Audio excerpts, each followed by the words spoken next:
Covid सेंटरच्या वतीनं new English school and junior college अब्दुल्लाटला दिली 40,000ची देणगी। शिरोळ तालुक्यातील अब्दुल्लाट येथील new English school and junior college या प्रशालेनं कोविड आपत्ती काळात रुग्णांवर उपचार होण्यासाठी आपल्या प्रशालेची इमारत उपलब्ध करून दिली होती।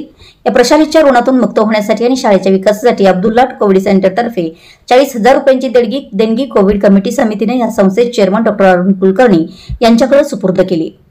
माजी जिल्हा परिषद सदस्य विजय भोजे, पंचायत समितीचे माजी उपसभापती विद्याधर कुलकर्णी, या संस्थेचे vice chairman S K. Patil, Subhash Parit, Sanjay Awale, Dadasaheb Patil, प्रशालेचे मुख्याध्यापक देवेंद्र कांबळे, उपमुख्याध्यापक डी.ए. कांबळे, शाळेतील सर्व शिक्षक, शिक्षिका, सर्व संचालक, शिक्षकेतर कर्मचारी उपस्थित होते। नूतन शैक्षणिक वर्षाची सुरुवात झाली। वर्षात विद्यार्थ्यांचे स्वागत, विद्यार्थ्यांना गुलाब पुष्प, शैक्षणिक साहित्य, चॉकलेट देऊन विद्यार्थ्यांच्यावर पुष्पवृष्टी करण्यात आली। यावेळी इयत्ता 10वी मधील विशेष प्रावीण्य मिळवलेल्या विद्यार्थिनींचा सत्कार संस्थेच्या संचालक मंडळाच्या वतीने करण्यात आला। मुख्याध्यापक देवेंद्र कांबळे यांनी आपलं मनोगत व्यक्त करताना मुलांच्या सर्वांगीण शैक्षणिक प्रगतीसाठी शाळा व संस्था विविध उपक्रम राबवित असून भविष्य काळात ही शाळा आंतरराष्ट्रीय शाळा बनेल असा विश्वास व्यक्त केला। शालेय समितीचे चेअरमन सुरेश शेडबाळे, विजय भोजे, विद्याधर कुलकर्णी, स्वप्नील सांगावे आदींनी मनोगत व्यक्त केली।